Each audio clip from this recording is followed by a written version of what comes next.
అందరికీ నమస్కారం అండి. ఈరోజు మనం ఈ వీడియోలో తులారాశి వారి యొక్క జాతకం గురించి తెలుసుకుందాం. ముఖ్యంగా తులారాశి వారు శ్రీమంతులయ్యే ముందు ఖచ్చితంగా ఈ సంకేతాలు కనిపిస్తాయి. తులారాశి వారు శ్రీమంతులయ్యే ముందు వారి జీవితంలో కొన్ని ప్రత్యేకమైన సంకేతాలు తప్పకుండా కనిపిస్తాయని జ్యోతిష శాస్త్రం చెప్తుంది. ఈ సంకేతాలు సాధారణంగా చిన్న చిన్న మార్పుల రూపంలో ప్రారంభమై క్రమంగా పెద్ద విజయాలకు దారితీస్తాయి. మొదటగా ఈ తులారాశి వారికి అకస్మాత్తుగా ఆలోచన విధానం మారుతుంది. ముందు వారు అనవసరమైన విషయాలపై ఎక్కువగా ఆలోచిస్తూ ఉంటే గనక ఇప్పుడు మాత్రం స్పష్టమైన లక్ష్యాలపై దృష్టి పెడతారు.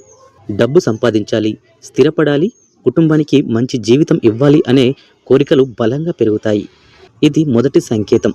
ఇంకా ఒక ముఖ్యమైన సంకేతం ఏంటంటే సరైన అవకాశాలు స్వయంగా వారి దగ్గరకు రావడం. గతంలో ఎంతో ప్రయత్నించిన పనులు సరిగ్గా జరగకపోవచ్చు, కానీ ఇప్పుడు చిన్న ప్రయత్నంతోనే మంచి అవకాశాలు అయితే వస్తాయి. కొత్త వ్యాపార ఆలోచనలు, ఉద్యోగ అవకాశాలు లేదా పెట్టుబడులు అనుకోకుండా వారి ముందుకైతే వస్తాయి. ఇది అదృష్టం మారనున్న సంకేతం. ఇక తులారాశి వారు తమ ఖర్చులను నియంత్రించడం ప్రారంభిస్తారు. ముందు వారు ఖర్చు విషయంలో నిర్లక్ష్యంగా ఉండి ఉండవచ్చు, కానీ ఈ సమయంలో వారు ఒక్కొక్క రూపాయి విలువ తెలుసుకుంటారు. అవసరమైన చోట మాత్రమే ఖర్చు చేస్తారు. పొదుపు చేయాలనే ఆలోచన పెరుగుతుంది.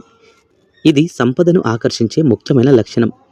ఇక మంచి వ్యక్తుల పరిచయం. తులారాశి వారు శ్రీమంతులయ్యే ముందు వారి జీవితంలో మంచి సలహాలిచ్చే వ్యక్తులు ప్రవేశిస్తారు. ఈ వ్యక్తులు వారికి సరైన దారి చూపుతారు. వ్యాపారం ఎలా చేయాలి, పెట్టుబడులు ఎలా పెట్టాలి అనే విషయాల్లో మార్గదర్శనం ఇస్తారు. ఇది వారి ఎదుగుదలకు చాలా ఉపయోగపడుతుంది. ఇక గతంలో ఎదురైన కష్టాలు ఇప్పుడు పాఠాలుగా మారడం. తులారాశి వారు ఎన్నో ఇబ్బందులు ఎదుర్కొని ఉండవచ్చు, కానీ ఇప్పుడు ఆ అనుభవాలను ఉపయోగించుకొని ముందుకైతే సాగుతారు. అదే తప్పు మళ్ళీ చేయకుండా జాగ్రత్త పడతారు. ఇది విజయానికి కీలకమైన మార్పు. ఇక ఇంట్లో శుభ వాతావరణం పెరగడం, కుటుంబ సభ్యుల మధ్య సఖ్యత పెరుగుతుంది.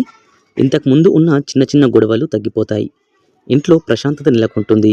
ఇది లక్ష్మీదేవి కటాక్షం ప్రారంభమైన సంకేతంగా భావించబడుతుంది. ఇక ఆకస్మిక ధనలాభం. తులారాశి వారికి చిన్న చిన్న మొత్తాల్లో అయినా అనుకుని డబ్బు రావడం ప్రారంభమవుతుంది. పాత బాకీలు తిరిగి రావచ్చు లేదా చిన్న లాభాలు వస్తాయి. ఇవి భవిష్యత్తులో పెద్ద సంపదకు సంకేతాలు. ఇక ఆధ్యాత్మికతపై ఆసక్తి పెరగడం. తులారాశి వారు దేవుడి పట్ల ఎక్కువగా ఆకర్షితులవుతారు. పూజలు, వ్రతాలు చేయాలని అనిపిస్తుంది. ఇది మనసుకు ప్రశాంతత ఇచ్చి మంచి నిర్ణయాలు తీసుకోవడానికి సహాయపడుతుంది. సమయం విలువ తెలుసుకోవడం. ముందు వారు సమయాన్ని వృధా చేసి ఉండవచ్చు, కానీ ఇప్పుడు ప్రతి నిమిషాన్ని సరిగ్గా ఉపయోగించుకోవాలని చూస్తారు. ఇది విజయానికి దారితీసే ముఖ్యమైన మార్పు. ఇక ఇతరులకు సహాయం చేయాలని మనసు పెరగడం. తులారాశి వారు శ్రీమంతులయ్యే ముందు ఇతరులకు సహాయం చేయాలని అనిపిస్తుంది. దానం చేయడం, అవసరంలో ఉన్నవారికి సహాయం చేయడం ప్రారంభిస్తారు. ఇది మరింత పుణ్యాన్ని తెచ్చి సంపదను ఆకర్షిస్తుంది. ఇక అంతర్గత ధైర్యం పెరగడం. తులారాశి వారు ఏ పనైనా చేయగలమని నమ్మకం పెంచుకుంటారు. భయాలు తగ్గిపోతాయి. ఇది వారిని పెద్ద విజయాల వైపు నడిపిస్తుంది. ఇక ఈ సంకేతాలన్నీ ఒక్క రోజులో రావు, క్రమంగా నెమ్మదిగా జీవితంలో కనిపిస్తాయి. ఈ సంకేతాలను గుర్తించి సరైన దిశలో ముందుకు సాగితే తులారాశి వారు ఖచ్చితంగా శ్రీమంతులవుతారు. వారి జీవితంలో డబ్బు మాత్రమే కాదు, సంతోషం, ప్రశాంతత కూడా పెరుగుతుంది.